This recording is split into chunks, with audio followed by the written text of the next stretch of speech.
శ్రీ త్రిపురారహస్య జ్ఞానఖండ సారము అనే పుస్తకం ఇప్పుడు మనం చదువుకుంటున్నాం. శాక్తేయ గ్రంథము భూమిక చదువుకుంటూ ఉన్నాం. ఇది మన రికార్డింగ్ నెంబర్లో 1వ నెంబర్ 1 అన్నమాట. పూర్వము సరస్వతీ నదీ తీరమున సుమంతుడు అను బ్రాహ్మణుడు భార్యాసహితుడై నివసించుచుండెను.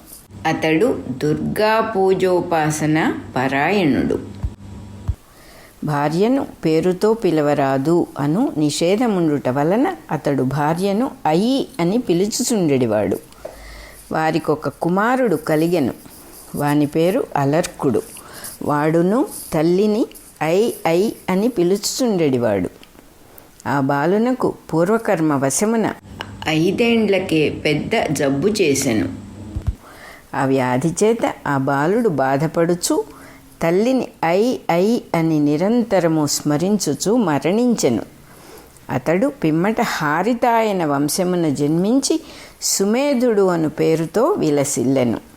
అతడు భగవంతుడైన పరశురాముని చేరి సేవించుచు ఒకనాడిట్లు అడిగెను.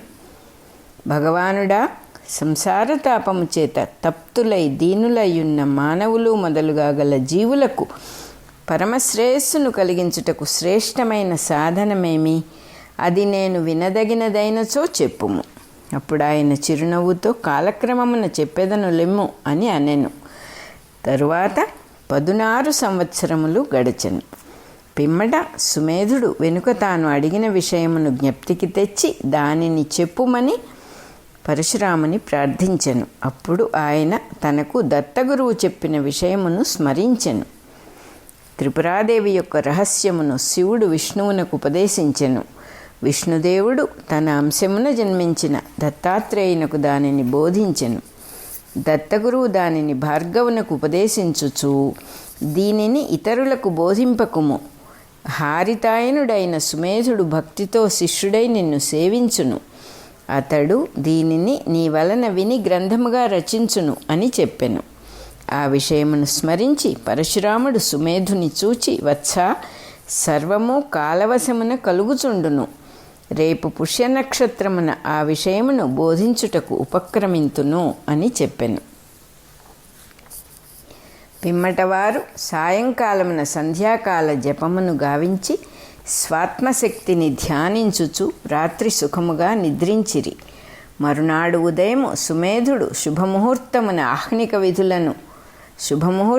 ఆహ్నిక విధులను నిర్వర్తించి సుఖాసీనుడై ఉన్న గురువును చేరి సాష్టాంగదండ ప్రణామము గావించి లేచి అంజలి ఘటించి వినమ్రుడై నిలచి ఉండెను. పరశురాముడు ఎదుటనున్న హేమపీఠముపై పుష్పములను దోసిటితో ఉంచి శ్రీ బాలాత్రిపుర సుందరి యొక్క 3 విధములుగా ఉన్న రూపమును, మంత్రతంత్ర చర్యాక్రమమును, ముద్రాదులు, ఆచారక్రమము మొదలుగునవన్నీయు సుమేధునకు ఉపదేశించి, వత్స, ఇది పరమబ్రహ్మము, దీనిని జాగుచేయక సాధింపుము, పిమ్మట నీకు త్వరలోనే పూర్ణపదమును ఒసగెదను అని చెప్పెను. అంతటా హారితాయనుడు ఆయనకు 3 పర్యాయములు ప్రదక్షిణము కావించి నమస్కరించి సెలవు గైకొని శ్రీశైలమునకు పోయెను.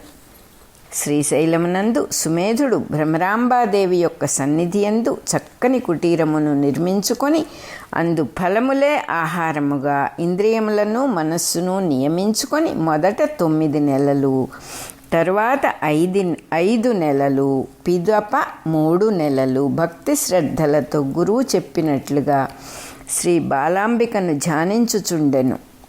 పిమ్మట ఒకనాడు రాత్రి స్వప్నమునందు అక్షమాలా పుస్తకాభయవరద పాణి అయి 4 భుజములతో 3 నేత్రములతో చంద్రకళా విలసితమైన ముకుటముతో 10 ఏండ్ల వయస్సు గల కుమారీ రూపమున మహాసౌందర్యముతో శ్రీ బాలాంబిక సాక్షాత్కరించెను.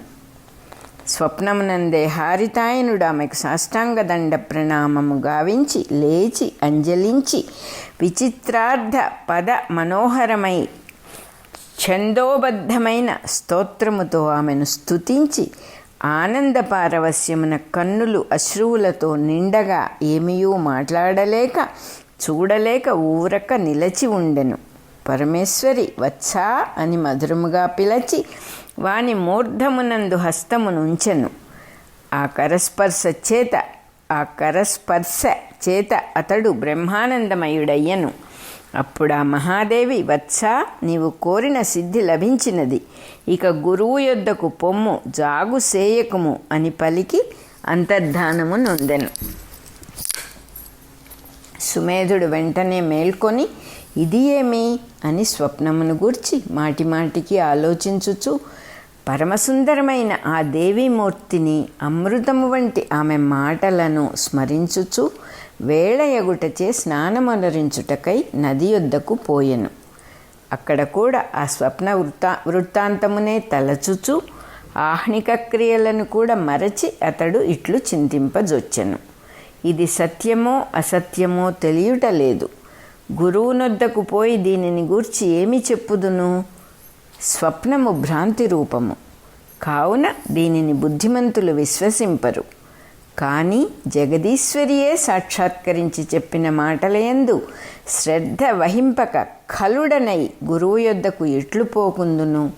అహో, కాలగతి ఎంత విషమముగా ఉన్నది! ఎట్లయినను ఆమె స్వప్నమందు కాక జాగ్రత్తదశయందే ప్రత్యక్షమగు వరకు ఇచ్చటనే తపస్సు చేయుచుందును. ఈ విషయమున ఆ దేవి నన్ను క్షమించుగాక. ఇట్లతడు నిశ్చయించుకొన్నంతనే, వత్సా, ఆ వచనమునందు అవిశ్వాసమును విడువుము. ఆ మాట అసత్యము కాదు, నిజమే అని మధురముగా అశరీరవాణి వినిపించెను. అతడు ఆశ్చర్యముతో అన్ని వైపులను చూచెను. ఎవ్వరూ అతనికి కనిపింపలేదు. ఆ మాటలు ఆకాశము నుండి వినిపించనని గ్రహించి అతడు భక్తితో దేవినుద్దేశించి సాష్టాంగముగా ప్రణమిల్లి లేచి ప్రసన్న చిత్తుడై గురువు యొద్దకు బయలుదేరెను. సుమేధుడు మలయ పర్వతమున కరిగి పరశురాముని సందర్శించి పాదాభివందనము గావించి జరిగిన వృత్తాంతమును చెప్పెను. ఆయన మిగుల సంతోషించి, వత్సా, ఆ త్రిపురాదేవి నీ ఎడల ప్రసన్నురాలై స్వప్నమున దర్శనమొసగినది. నీవు ధన్యుడవు. అక్కడ జరిగిన వృత్తాంతమంతయు నేను యోగదృష్టితో చూచి తిని, ఇక నీవు జ్ఞాన సంపన్నుడవు కాగలవు అని చెప్పి ఒక శుభముహూర్తమున సాంగోపాంగముగా సుమేధునకు శ్రీవిద్యను ఉపదేశించి దీక్షనొసగెను. పిమ్మట శివప్రోక్తమైనది, భగవంతుడైన దత్తాత్రేయుని వలన తాను విన్నది, తంత్రసారము, ఇతిహాసములలో శ్రేష్టమైనదియు ఆయన త్రిపురారహస్యమును ఉపదేశించెను. పిదప సుమేధునితో ఆయన ఇట్లు చెప్పెను, వత్సా, దీనిని ప్రయత్నపూర్వకంగా రహస్యముగా ఉంచి రక్షింపుము. గురుదేవుల ఆజ్ఞచే నేను నీకు దీనిని ఒసగితిని. నాస్తికుల వద్ద, భక్తిహీనుల యొద్ద దీనిని గూర్చి ప్రసంగింపకుము. త్రిపురామహేశ్వరిని ఆరాధించి ఆమె అనుగ్రహమును పొంది దీనిని గ్రంథముగా రచించి అర్హులైన శిష్యులకు అందింపుము. మా గురుదేవుని ఆజ్ఞ ఇట్లున్నది, ఇది అసత్యము కాదు. అంతటా సుమేధుడు భార్గవునకు ప్రణమిల్లి ఆశీస్సులను పొంది ఆయనకు ప్రదక్షిణము కావించి అట నుండి బయలుదేరి శ్రీ సుందరేశ్వరుని పత్ని అయిన మీనాక్షీదేవి వెలసియున్న హాలాస్యపురమునకేగెను. అచ్చట అతడు వేగవతీ నదీ సమీపమున సువర్ణ పద్మిని తీరమునందు యమములతో నియమములతో శ్రీ త్రిపురామహేశ్వరిని ధ్యానించుచు గొప్ప తపస్సు చేయజొచ్చెను.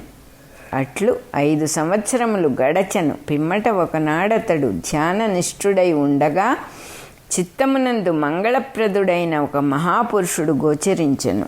ఆయన శరీరము నిండా భస్మమును ధరించి కర్పూరము వలె తెల్లగా ప్రకాశించుచు జడలు కలవాడై వీణను వాయించుచుండెను. ఇది ఏమి అని ఆశ్చర్యముతో కనులు తెరచి ఎదట సాక్షాత్కరించియున్న నారద మహర్షిని చూచి విస్మితుడై లేచి ఆసనమునొసగి ప్రణమిల్లి కృతాంజలి అయి సంతోషముతో ఇట్లనెను, దేవర్షి, నీకు స్వాగతము. నేను ధ్యానస్థితుడనై ఎదుటనున్న నిన్ను గమనింపనైతిని. నా అపరాధమును మన్నింపుము. సత్పురుషులతో సమాగమము గొప్ప అభ్యుదయమును కలిగించును. నీవు నా యందు అనుగ్రహమును చూపుట వలన నేను కృతార్థుడనైతిని. నీ దర్శనము చేతనే నా కోరికలన్నీ తీరినవి. అయినను ఒక సందేహము తీరకున్నది. వెలుపల నిలచి ఉన్న నీవు మనస్సు లోపల నాకెట్లు కనిపించితివి. ఇది ఎట్లు జరిగినదో నాకు దయతో చెప్పుము. నారద మహర్షి పకపక నవ్వుచూ ఇట్లనెను, నీవు సుమేధుడవు, విద్వాంసుడవు. ఏమి ప్రశ్న ఇది? లోపల ఏమి, వెలుపల ఏమి? దేనికి ఏది వెలుపలనున్నది, దేనికి ఏది లోపలనున్నది? ఇంత చిన్న శరీరమునకు లోపల నన్నెట్లు చూచితివి? అప్పుడు చూచుచున్న నీవెక్కడ ఉంటివి? వెలుపలనైనను నీవు నన్నెట్లు చూచితివి? చక్షురింద్రియము దేహము వలనే జడము, అది కదలదు. అది వెలుపలికి వచ్చి దేనినైనను ఎట్లు చూడగలదు? నీవు నన్ను లోపల చూచిననేమి, వెలుపల చూచిననేమి? ఈ ప్రశ్నల వలన నీకేమి లాభము? ప్రస్తుత విషయమును వినుము. నేనిప్పుడు బ్రహ్మలోకము నుండి నిన్ను చూచుటకు వచ్చి తిని. బ్రహ్మసభ ఎందెల్లరూ వినుచుండగా మార్కండేయ మహర్షి పరమేష్టికి ప్రణమిల్లి ఇట్లు అడిగెను, భగవానుడా, నీవు సర్వలోకములకు కర్తవు. కావున నీకు తెలియనిది ఏదియూ ఉండదు. నేను నీ దయవలననే ఈశ్వరుని ఆరాధించి మృత్యువును జయించి చిరంజీవినైతిని. నేను సకల శాస్త్రములను, ఇతిహాసములను, ఆగమములను, పురాణములను చూచి తిని. అన్నింటిలో సారమైనదేదో నిశ్చయించి చెప్పుము. ఇది నాకు పెద్ద సందేహముగా ఉన్నది. నేను ఈ విషయమును దేవతలను, ఋషులను, సిద్ధయోగులను ఎంతమందినో అడిగి తిని. వారందరూ తమకిష్టమైన దానిని భక్తి శ్రద్ధ పరవశులై చెప్పుచుండిరి. కానీ వారు సర్వము ఎరిగినవారు కారు. మరి నీవు లోకకర్తవు, సర్వజ్ఞుడవు. కావున సకల విజ్ఞానమునకు సారమేదో చెప్పుము. మార్కండేయుని మాటల వలన పరమేష్టికి త్రిపురాదేవి స్మృతికి వచ్చెను. వెంటనే ఆయన లేచి ఆ పరాశక్తిని ఉద్దేశించి సాష్టాంగ ప్రణామము గావించి మార్కండేయునితో ఇట్లనెను, వత్సా, నేను చెప్పుదానిని శ్రద్ధతో వినుము. ఈ సభాసదులందరూ విందురుగాక. ఎవరికి ఈ విషయమున శ్రద్ధ కలుగదో వారి లోకమున నిలువజాలరు. సకల జగత్తులకును కారణము త్రిపురా మహేశ్వరి. ఆమె సకల జగత్తులకు ఆత్మయై వ్యాపించి ఉన్నది. ఆ పరాశక్తి యొక్క ఆదిమధ్యాంతములను నేనే కాదు, విష్ణువు మహేశ్వరుడు కూడా ఎరుగరు. మేము మువ్వురము ఆమె పాద పద్మముల యందలి రేణువులము. ఆమె సర్వశ్రేష్ఠురాలు. ఆమె యొక్క మూర్తియే సర్వదేవతామూర్తులలో అగ్రగణ్యము. ఆమెను గూర్చి బోధించు సిద్ధాంతమే సర్వ విజ్ఞానమునకు సారము. ఆ త్రిపురాదేవి యొక్క రహస్యమును శివుడు విష్ణువునకు ఉపదేశించెను. విష్ణుదేవుని వలన నేను పొంది తిని.